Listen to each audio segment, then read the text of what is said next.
consejo oportuno de su palabra. Pedimos por ellos, Señor, que pueda iluminarlos y traerlos de nuevo, Señor, a este lugar, porque sabemos que lejos de su presencia van a tropezar, porque la oscuridad les va a inundar. En el nombre bendito de Jesús oramos. Amén y amén. Pueden sentarse, hermano. Este es uno de los textos que, pues, desde que uno está pequeño, ¿verdad?, o está en escuela bíblica. Yo, hermano, no recuerdo haber ido nunca a escuela bíblica, o que me llevaran a escuela bíblica, pero recuerdo un libro de historias bíblicas de una secta bien conocida. Era amarillo el libro, era un amarillo bien bonito, por cierto, el forro y todo, y tenía unas ilustraciones preciosas, el libro de las historias bíblicas. Y ese libro yo lo tenía en casa y me gustaba leer, hermano, todas las historias bíblicas. Es más, era un libro de alrededor de unas 150 o 100 historias bíblicas, creo que eran como 100 historias bíblicas. Hermano, yo me las leí todas antes de los 8 años. Antes de los 8 años ya me las había leído. No de que me llevaban a una escuela bíblica, pero aquel libro tenía ilustraciones tan bonitas que yo lo leí. Y cuando empezaba el segmento del Nuevo Testamento, de los Evangelios, la primera historia bíblica era la del nacimiento de Jesús, ¿verdad? Y la segunda historia bíblica era la de Juan el Bautista y el bautismo de Jesús. Y así, hermano, este capítulo es uno de mis predilectos. Tiene mucha información, tiene mucha enseñanza, tiene exhortación también, que nos anima a nosotros a seguir adelante. Veamos el texto ahí en el capítulo 3, recordándoles que Mateo escribió esto mucho tiempo después, ¿verdad? Mateo o Leví escribió esto cuando ya estos sucesos habían pasado. Y él está diciendo, recordando a lo que había pasado. En aquellos días, ¿cuáles aquellos días? Hermano, los días en los que Jesús iniciaba su ministerio. Ni siquiera el Señor había pasado la prueba de la tentación de los 40 días en el desierto. Es decir, antes incluso de empezar su ministerio. Antes incluso de empezar su ministerio. El Señor empezó su ministerio público, ¿verdad? Porque Él siempre ha estado ministrándonos desde el principio de los siglos. Ahí ha estado acompañándonos el Señor porque Él es Dios. Hay que entender eso, hermano. Él es Dios y Él existe antes que todos nosotros. Pero su ministerio público en la tierra, ¿cuándo fue que empezó? Pregunto. Yo estoy preguntando en esta hora. ¿Cuándo empezó el ministerio público de Jesús en la tierra? ¿Cuándo se dio a conocer el ministerio público? Depende del evangelio que leamos. Juan dice que fue en unas bodas, ¿correcto? En las bodas de Caná. Es decir, eso fue después de esto. Lucas dice que él fue a Nazaret. Y fue a Nazaret a predicarle a los suyos. Y los suyos, hermanos, lo echaron, lo quisieron despeñar. Él leyó al profeta Isaías en la sinagoga de Nazaret. Y luego dijo, bueno, me voy. No hay profeta en su tierra, ¿verdad? Y se fue. Ahora, el llamado de los primeros discípulos pasa después de esto. El primer milagro pasa después de esto. La primera enseñanza que él dio sobre la palabra o sobre lo que es el reino de Dios pasa después de esto. El capítulo 3 entonces, hermano, es antes del inicio del ministerio público de Jesús. Y lo que Mateo está diciendo antes de hablar de Jesús, está hablando del primo de Jesús. Porque Juan el Bautista, hermano, era primo de Jesús. Dice que Juan el Bautista en aquellos días, antes del ministerio, ¿verdad?, vino predicando en el desierto de Judea. Hermano, Juan el Bautista predicaba antes de Jesús ya. es que Juan el Bautista había sido profetizado que él iba a ser el que preparaba el camino. Ahora, ¿qué predicaba Juan el Bautista? Ahí lo va a explicar en el verso 2. Hermano, Juan el Bautista también tenía discípulos. Y los discípulos de Juan el Bautista se convirtieron luego en los discípulos, no todos, ¿verdad?, de Jesús. Los discípulos de Juan siguieron a Jesús, aunque Jesús llamó a otros que no seguían a nadie antes de él, sino que cuando él los llamó, ellos empezaron a seguir a Jesús. Ese es el caso de Mateo, el que escribe este evangelio. Mateo, el Leví, era un publicano, recaudador de impuestos. Era una persona, hermano, vil a los ojos de los judíos. Era despreciable porque él les cobraba los impuestos para pagarlos a Roma. Él siguió al Señor porque el Señor lo llamó. Pero los discípulos de Juan, porque él tenía, también luego se convirtieron en discípulos del Señor por el ejemplo de Juan. Hermano, porque no somos nosotros a los que hay que seguir. No es a las iglesias, a los pastores, no es a ministerios, ¿verdad?, al que hay que servir. Su servicio, hermano, es al Señor. Usted debe de seguir al Señor y en la mira debe de estar puesto siempre el Señor.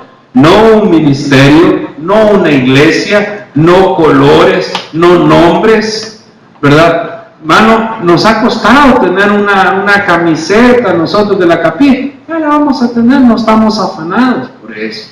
Porque a veces ese tipo de cosas, de pertenencia, de todo, hermano, son estrategias humanas que desenfocan a las personas. A personas dicen, yo soy hasta la muerte de la iglesia, ¿verdad?, de los santos de los últimos días del doctor Monterosa. Yo soy, hermano, yo soy un seguidor de Cash, ¿verdad? Yo soy un hermano, mire, yo me congrego con el pastor fulano y yo estoy ahí. Yo le he dicho al pastor que aunque mi madre, mi padre y toda mi familia se vayan, yo voy a seguir en la iglesia con él.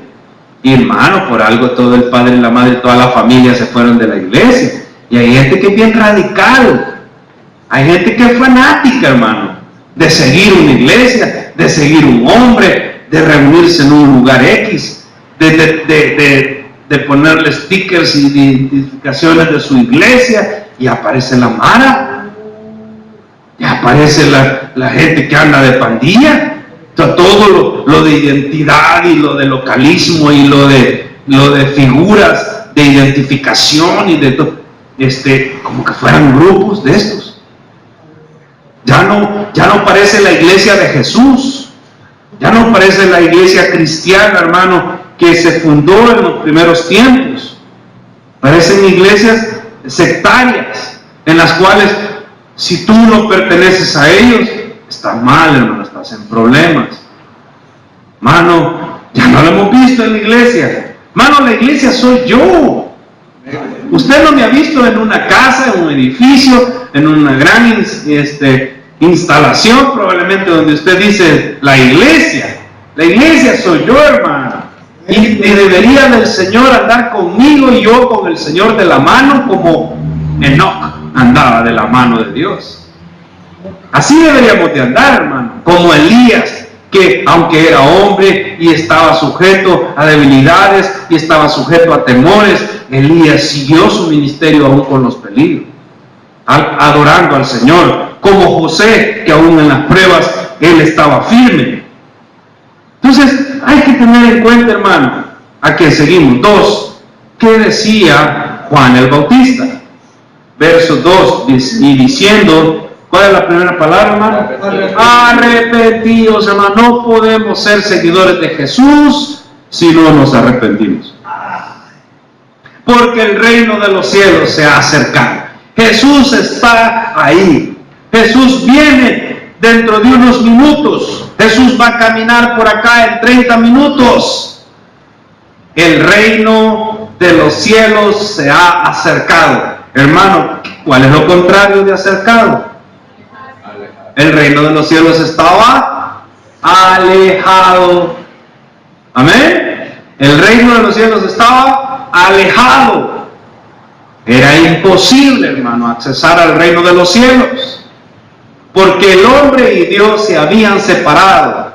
¿Por qué se habían separado? ¿Qué es lo que causó la separación del hombre y Dios?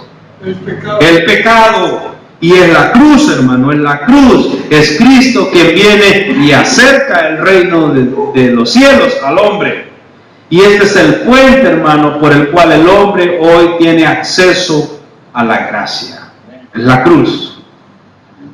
Ya quizás alguien preguntó, pastor, ¿y por qué pusieron en el púlpito una cruz? ¿Y por qué no? ¿Qué tiene la cruz de malo? Ese es un símbolo ¿de qué? No vaya a hablar de la iglesia. La cruz, hermano, es el lugar donde Jesús murió por usted y por mí. Y ese es el puente que nos une, el sacrificio, su sangre derramada. No la cruz, no la madera de la cruz, es la sangre derramada en ese lugar, en el Gólgota, en Capilla Calvario. No, en Monte Calvario, perdón, se me fue eso, hermano. No en la Capilla Calvario, en Monte Calvario, ahí, o el Gólgota. Entonces, pero antes de que yo me pueda acercar al reino de los cielos, tengo que arrepentirme. Yo no puedo, hermano, decir soy cristiano, venir al reino de los cielos, acercarme al Señor sin arrepentirme, sin entender, hermano, que estoy cargado de pecados. Todos estamos cargados de pecados y tenemos que venir al Señor constantemente. ¿Por qué? Es que eso, hermano, dijo, bueno, aquel que dice que no ha pecado es mentiroso, ¿verdad? Vengan, arrepientan, confiesen los pecados al Señor y el Señor dará el perdón. El Señor está diciendo, mire, vengan constantemente. Pablo decía, mire, vengan y cada vez que estamos ahí en el mundo y andamos en el trabajo secular, estamos llenos de influencia del pecado y el pecado está a las puertas. Pero hay que venir, hermano, constantemente al Señor y decir, Señor, aquí estoy. Porque hay personas que dicen, no, ya estuvo. Yo ya confesé un día, hice mi confesión, ya estuvo. Ah, ¿verdad? Sí. Yo ahí en la iglesia, levanten la mano, que son pecadores, yo lo levanté. ¿Usted confiesa que es pecador? Sí. Y hermano, ¿usted quiere venir al Señor para que le perdone? Sí. ¿Y cuándo fue eso, hermano? Hace 20 años, pastor. ¿Qué? ¿Y cuándo usted ha hablado con el Señor y ha confesado sus pecados? ¿Ha hablado con consejería, con el Espíritu Santo? Usted ha venido y ha reflexionado sobre... No, ya estoy salvo. No, ya está salvo, sí. No, hermano, ya el Señor cargó mis pecados, así que yo no tengo problema. Y entonces las personas vienen y empiezan a olvidarse de que estamos cargados, llenos, influenciados, y todo el tiempo, hermano, el pecado está a la puerta. Y esto es una cuestión de que hay que estar entendiendo que somos carne pecaminosa, cargada de pecado, y que hay que arrepentirnos para poder acercarnos a la comunión con el Señor. No estoy hablando de iglesia católica, de que usted se confiese con alguien, no estoy hablando de salvación, estoy hablando de pecado, hermano.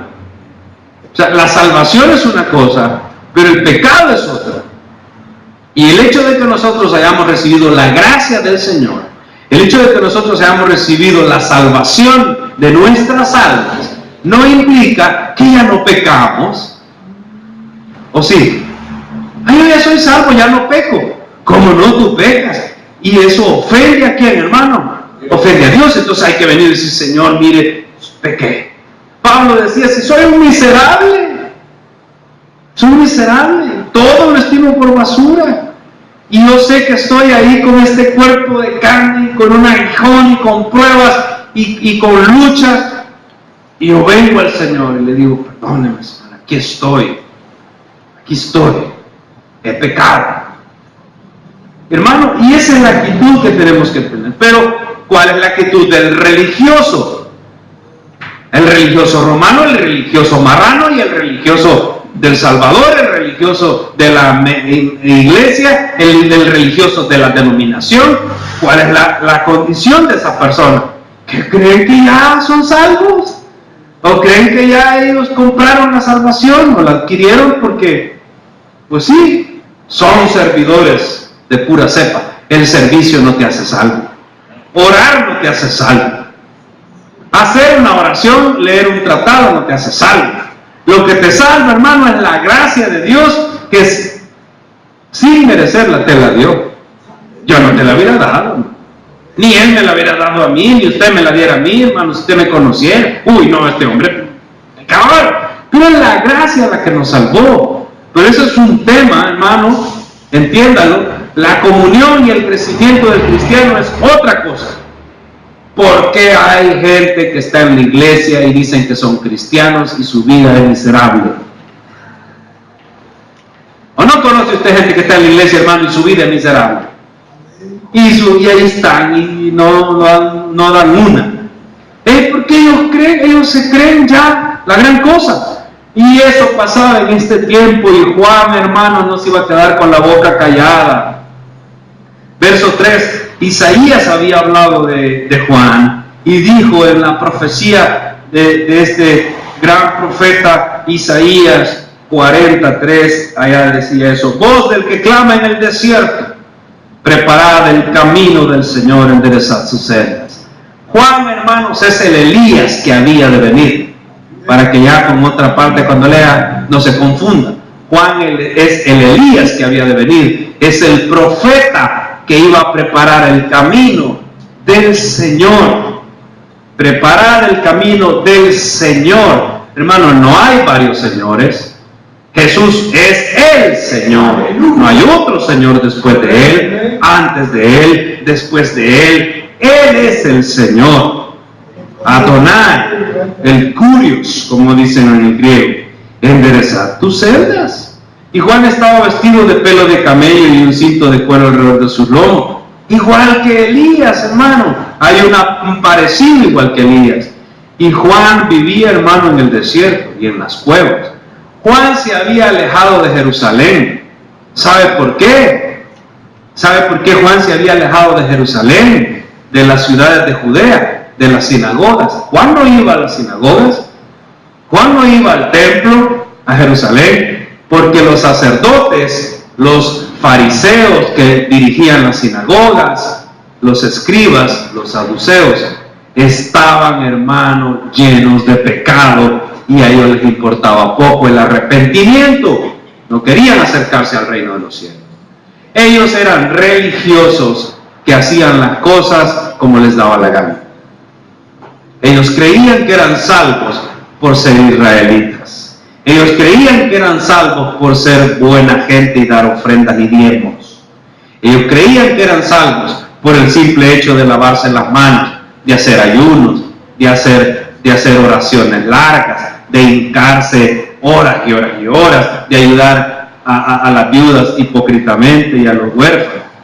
Ellos creían que eran salvos por un montón de cosas, pero la lección que Juan el Bautista va a dar es tremenda. Y salía, dice a él, 4, y su comida eran langostas y miel silvestre. Hermano, él comía langostas y miel silvestre, comía un tipo de insecto. Esto es un insecto, hermano, no es una liebre o un saltamontes, es un insecto que es comestible, ¿verdad? Tal vez usted acá dice, no, los insectos no se comen. En México se comen los chapulines. Hacen pupusas de chapulín con queso. Aquí no vamos a tener, hermano, pupusas de chapulín con queso. No se preocupe, ¿verdad? ¿De dónde cree que viene el chapulín colorado? De ahí de México. Y se comen los chapulines. Salen en la mañana y levantan estas langostitas, chapulines se llaman, que están en las plantaciones, y con unas redes las agarran, después van, las cocinan, primero en agua, con sal, después las fríen con aceite, ¿verdad? Y se hacen tortillas y tacos y pupusas con eso, ¿verdad? Entonces eso es comestible. Aprovechando que la Gaby se levantó, en otros lugares, hermano, se comen las cucarachas, ¿verdad? Se comen otros insectos, las hormigas, ¿verdad? Hermano, aquí nosotros nos comemos las lagartijas. En El Salvador nos comemos, le llaman garrobos o iguana. Es una lagartija, es un lagarto, es un reptil. En otros países, si vieran que nosotros nos comemos, hermano, comemos ratas de campo, llamadas tacuacines. Es una rata de de campo, pero es una rata. Aquí nos comemos, hermano, unos animales que no tendrían que comerse nunca jamás en la vida, que son los cuzucos. El cuzuco es un animalito que hay que cuidarlo, no hay que comérselo. No hay poquitos, están en extinción. No hay que ser asesinos de la naturaleza, hermano. ¿Qué es lo que los comemos aquí? Animales extraños. Se asustarían también en otro lugar. Come cuzuco. A mi esposa la redimí, hermano, porque ella solo tacuacines comía antes de casarse conmigo. Ya come pavo en Navidad. Antes sus Navidades eran cuzuco, ¿verdad? En Alguaste. Comía langostas y miel silvestre. Y verso 5, y salía él, Jerusalén y toda Judea y toda la provincia de alrededor del Jordán, hermano. Verso 5, la gente salía a ver a Juan, a escuchar su predicación. ¿Sabe por qué las multitudes llegaban ahí, hermano? Porque las multitudes nunca habían escuchado un mensaje verdadero. Las multitudes no habían escuchado exhortación de lo alto. Escuchaban puras letanías y repeticiones vanas de los sacerdotes de Jerusalén. Y aquí estaban escuchando, hermano, un sermón bien corto. Arrepiéntanse, el reino de los cielos se ha acercado. Viene detrás de mí uno del cual yo no soy digno ni siquiera de amarrarle los zapatos ni de entrar en su casa. Él es más poderoso que yo. Yo le bautizo con agua, pero él le va a bautizar con fuego del Espíritu Santo. Y decían, wow, qué mensaje más poderoso. Al siguiente día, hermano, vamos a ver cuál es el sermón que tiene hoy Juan. Arrepiéntanse, el reino de los cielos se ha acercado. Pecadores, todos somos pecadores. No por ser israelitas somos salvos. Viene uno detrás de mí del cual yo no soy digno de amarrar la correa de los zapatos, ni de entrar siquiera en su casa. Él es el cual hablaron los profetas. Yo le bautizo con agua y él va a predicar con fuego del Espíritu Santo. Era el mismo mensaje, cambiaba un par de palabras. Tercer día lo mismo, cuarto día lo mismo. Pero la gente nunca había escuchado, hermano, ese mensaje. Nunca. Es que a los sacerdotes no les gustaba ese mensaje. Ay, ya viene el Mesías. Es que cuando el Mesías viniera iba a decir, casa de ladrones se ha convertido en la casa de mi Padre. Mercaderes del Evangelio. Viniera hoy el Señor y dijera eso de algunos, hermanos. Hay algunas iglesias en las cuales es mercado del Evangelio. Venden la salvación, venden la rosa, venden el aceite, venden, hermano, le venden garabato a la gente. Venga 7 martes y sus problemas se van a aliviar, hermano. Venga 7 martes de la ofrenda, de los diezmos. Haga un trato con Dios de $100, hermano. Ya va a ver cómo el Señor le va a multiplicar los $100. Venga, hermano, venga 14 martes y usted va a tener trabajo. Gerente de la Coca-Cola va a ser si viene 14 martes. Mire, hermano, lo van a poner a usted de gerente de Metrocentro, mano derecha de los señores Pomas, si usted viene 14 más, y allá está la gente, hermano, y asiste, y siempre, hermano, cuando no tenga ahorita, siempre lo que tenga, y después cuando tenga, recuerde, ¿verdad? No del diezmo, hermano, del 20%, y al que da más, el Señor le sobreabunda las ventanas de los cielos. Mire, hermano, si es que si hoy usted come 2 veces, va a comer 5, ¿verdad? Aquí todos vienen delgaditos a la iglesia, van a salir bien gordos. Mano, mensaje de maldición, mensaje de enfermedad, y la gente lo cree. Y la gente lo cree, hermano. Y la gente pasa ahí metida y da dinero, y pasan, hermano, haciendo un montón de cosas como estos fariseos, saduceos y sacerdotes, de los cuales Juan se había alejado, porque allá estaba Herodes fornicando con la cuñada, y los sacerdotes estaban con la boca callada. Nadie decía nada. Pero Juan un día se fue a poner al palacio de Herodes. Herodes, ¿qué pasa? Ahí está Juan otra vez, y Herodes se escondía. Vos estás fornicando con tu cuñada, con la esposa de tu hermano Felipe. Pecador, ¿cómo vas a ser el rey vos de los judíos? el rey de los judíos se llama Jesús de Nazaret. Ese es el rey de los judíos. Ese es el que han despreciado ustedes, que no le hacen caso. Allá anda mi primo, lo agarraron, lo metieron preso. Y después la Salomé dicen que hizo, oye Salomé, perdónala, no sé cómo fue, ¿verdad? El chambre, y pidió la cabeza de Juan el Bautista. Hermano, ¿en qué terminó Juan el Bautista? Decapitado, hermano, en el cumpleaños de la hija de no sé quién, de Herodes, de la sobrina de Herodes, que bailaba la danza del vientre, como Shakira. Y entonces, pide lo que quieras, dijo Herodes, viendo a la muchachita bailar. ¿Era pícaro Herodes? Ya estaba ahí viendo a la muchacha, a la sobrina. No le faltaba la tía, o la cuñada, o la nuera, ya me confundí. Era un pecador de primera. ¿Quién fue a decirle sus pecados y a gritarse, hermano? Juan el Bautista. Y por eso, hermano, ¿qué iglesia tenía Juan? ¿Cuántos seguidores tenía? 4. Se cree que tenía 4 discípulos que le ayudaban nada más. 4, hermano.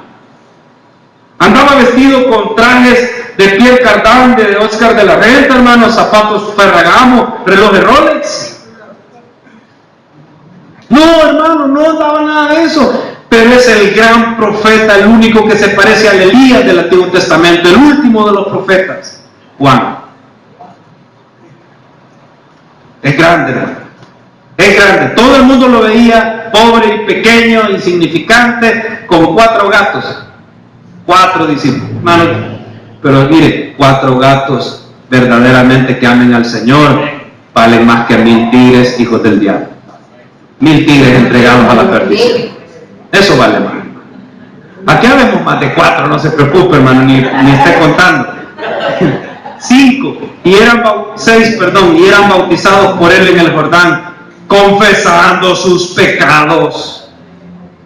Amén, hermano. ¿Qué pasa antes del bautismo? Confesar los pecados.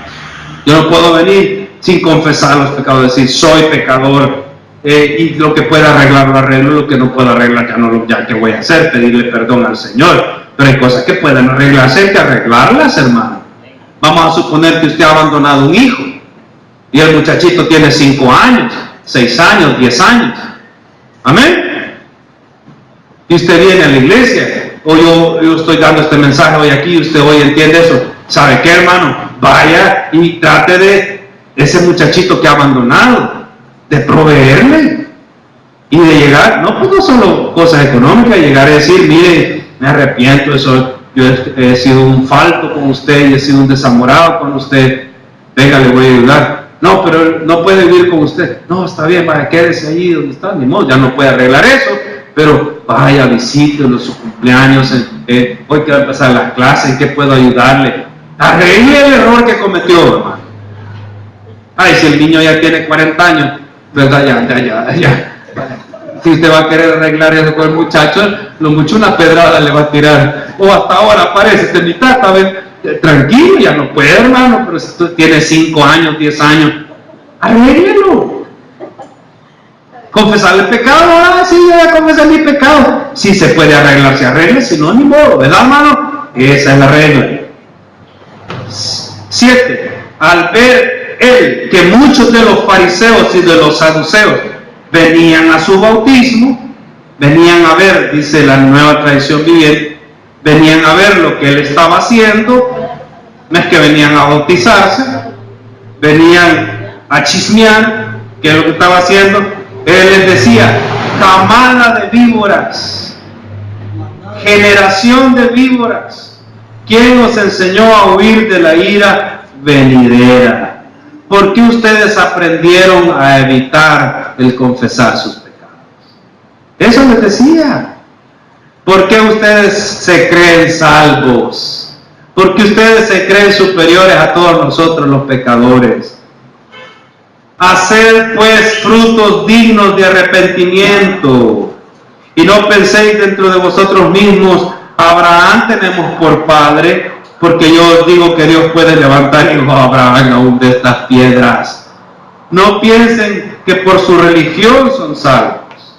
No piensen que por ser israelitas ustedes son salvos. Ustedes dicen, somos hijos de Abraham y eso nos basta. Yo nací en la iglesia, pastor. Yo sirvo en la iglesia. Todos los días sirvo en la iglesia. Generación de víbora, no huya de la ira venidera. Confiese sus pecados y ame al Señor. El reino se ha acercado. Y haga lo que el Señor dice. Siga al Señor, no siga lo que le han dicho los hombres. Eso es lo que está diciendo Juan. Hagan frutos dignos de arrepentimiento. No digan que porque son o pertenecen o vienen a este o aquel lugar, ya ustedes son algo. Dios puede levantar de las piedras servidores. De las piedras puede levantar gente que se siente en la silla. Dios puede hacer lo que le da la gana. De las piedras puede sacar hijos de Abraham si quiere. Así que ser hijos de Abraham no vale.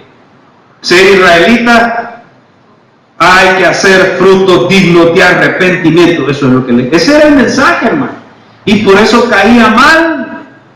Si nosotros ya sacrificamos la vaca roja, si nosotros ya llevamos el cordero de un año, ya llevamos el cordero de la Pascua, ya llevamos los sacrificios de las cosechas.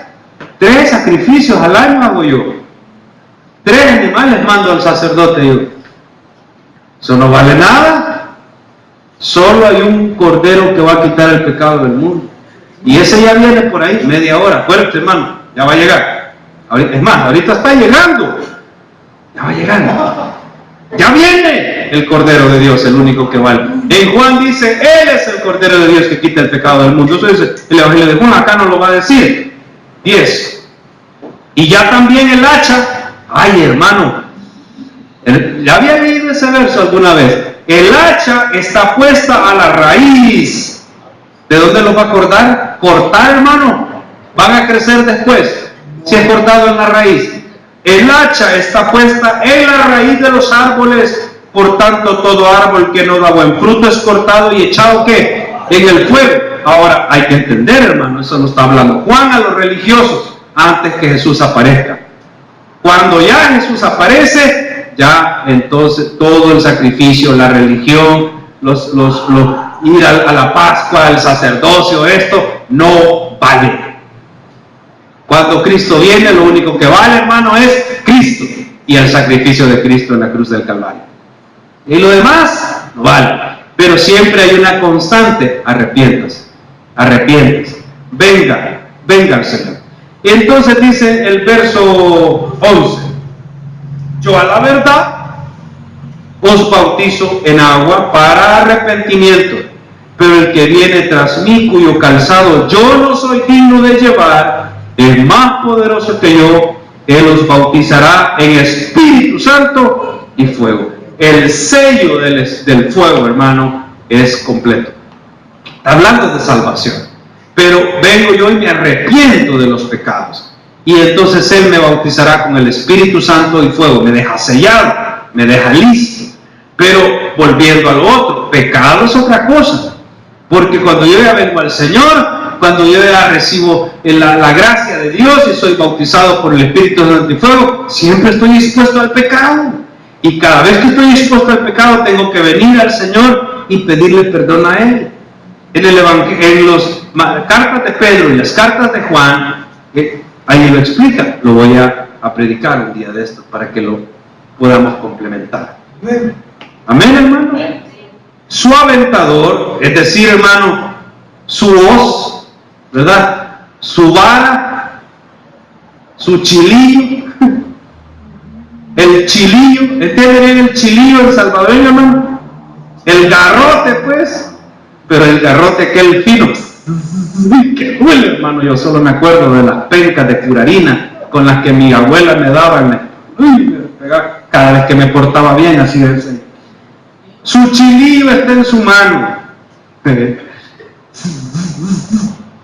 Ay, qué huele, ¿verdad, hermano? Y limpiará su era. Así que con eso va limpiando, ¿verdad? Saque los cuches de la era. Los cuches tienen que salirse donde están los sembrados, hermano. Hay que sacar esos tuncos, chucos de ahí. y limpiará su era y recogerá su trigo en el granero, porque van a comerse el trigo, van a pisotear con las pezuñas el trigo. Hermano, hay que levantar el trigo en el granero y quemará la paja en el fuego que nunca se apagará. Miren, ¿de qué profecía está hablando Juan acá? Del infierno. Pastor, eso no predique, por favor. Ese es Joel Osteen el que no predica del infierno. La paja será quemada en el fuego. El Señor recogerá el trigo para su granero, pero la condenación viene para aquel que no va a recibir la disciplina del Señor, para aquel que no va a seguir la regla del Señor. ¿Cuál es? Hermano, yo estoy aquí, listo, si me toca que me caiga un chiliazo, me cae. Pero yo sé que el Señor me ama y me disciplina, y la disciplina tiene un objetivo, hermano, enmendar.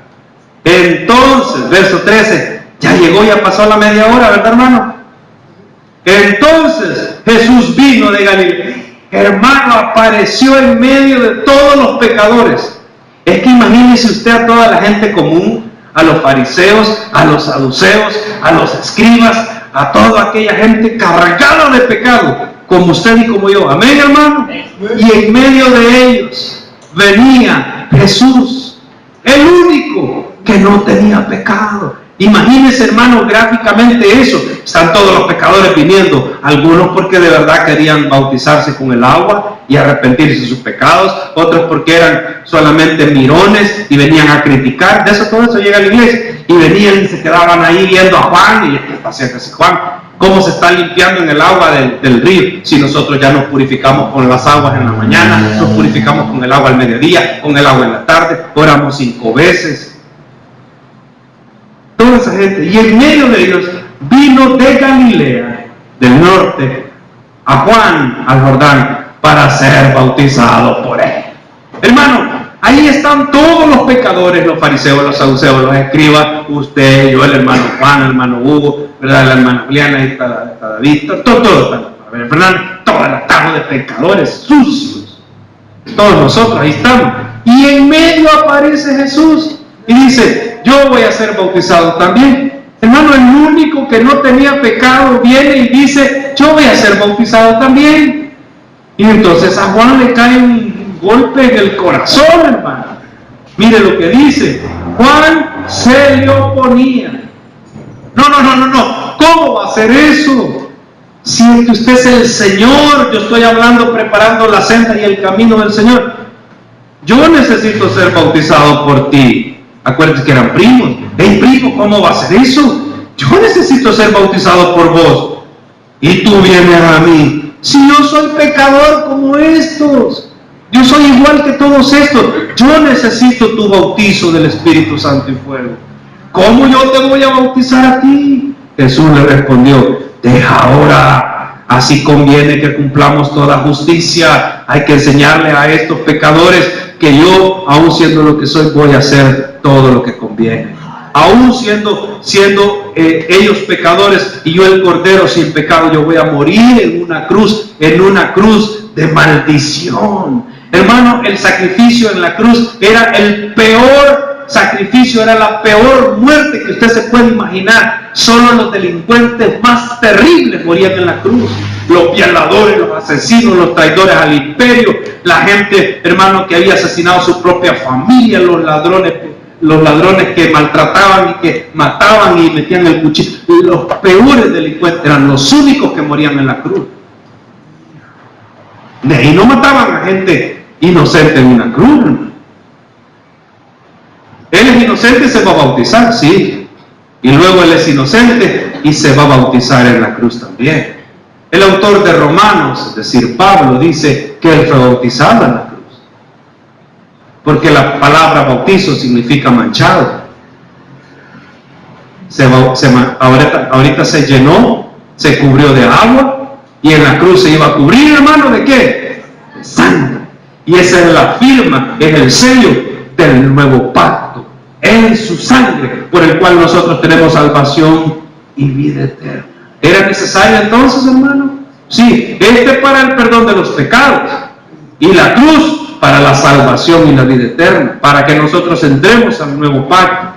Jesús, después que fue bautizado, subió luego del agua, y aquí los cielos fueron abiertos, y vio al Espíritu de Dios que descendía como paloma y venía sobre él, y una voz de los cielos que decía: este es mi Hijo amado, en quien tengo complacencia. El Padre hablando al Hijo, y aquella palomita que descendía del cielo, que se posó sobre él, que representa al Espíritu Santo, hermano, la Trinidad completa, dando el aval,